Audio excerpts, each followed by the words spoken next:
Quando observamos uma paisagem com uma cadeia de montanhas, sempre imaginamos que ela sempre esteve ali e ali ela ficará por toda a eternidade. Mas essa paisagem é de fato temporária, mesmo que dure milhões de anos, e é produzida pelas imensas forças que modificam lentamente, mas continuamente a superfície do nosso planeta. Entretanto, embora a maioria dos fenômenos geológicos sejam extremamente lentos, alguns deles, como os terremotos, ocorrem bruscamente, causando muitas vezes grandes destruições e modificações na paisagem.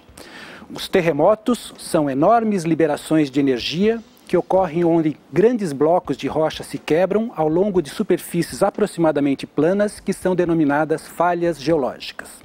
Nessas falhas, que podem ter muitas centenas de quilômetros de comprimento, os blocos podem se deslocar um ao lado do outro, um bloco pode afundar ou até mesmo um bloco pode ser empurrado sobre o outro. Mas, apesar da pressão que movimenta esses blocos estar sendo aplicada seguidamente sobre a rocha, a movimentação não ocorre de forma contínua. E quando a pressão é acumulada durante muito tempo, ela pode alcançar um nível tal que faz com que a rocha se quebre, resultando em movimentos de alguns centímetros até vários metros em poucos segundos. Os terremotos são causados pelas vibrações, chamadas de ondas sísmicas, justamente quando as rochas se quebram e as falhas se movimentam. A intensidade dos terremotos é medida na escala Richter. É uma escala exponencial. Significa que um terremoto de valor 7 é 10 vezes mais forte que um de valor 6 e assim sucessivamente. Dessa forma, um terremoto de magnitude 7,1 e outro de 7,8 tem uma grande diferença. Seria mais preocupante se não houvessem réplicas de tremores depois de um grande terremoto, pois isso indicaria que a energia está se acumulando, podendo resultar em um outro grande terremoto. Os terremotos ocorrem principalmente nas bordas das placas tectônicas, em geral com 150 a 200 quilômetros de espessura. São 12 as principais placas tectônicas, a maioria delas maiores que muitos continentes. Essas placas se movimentam continuamente.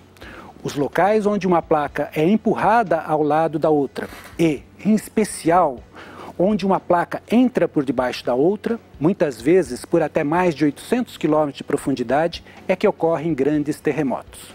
Terremotos mais fracos também ocorrem sob os vulcões, devido a falhas menores e à movimentação de rocha fundida que está subindo até a superfície. Por vezes, onde os terrenos se acomodam devido ao afundamento de blocos e enchimento de grandes barragens de água, também ocorrem terremotos. O Brasil já passou por períodos de grandes atividades tectônicas, certamente com muitos terremotos. Mas hoje, por estar dentro de uma enorme placa tectônica, a sul-americana, mesmo existindo milhares de falhas, elas são inativas ou muito pouco ativas, com pequenos movimentos que resultam apenas em tremores de terra relativamente bem fracos. Com o passar do tempo, outros grandes terremotos poderão ocorrer no Japão. O país é formado por um aglomerado de ilhas vulcânicas gerado pela movimentação das placas tectônicas.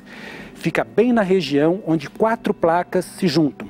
Por isso, o Japão é tão vulnerável a terremotos e tsunamis, que, aliás, é o tema da nossa próxima aula.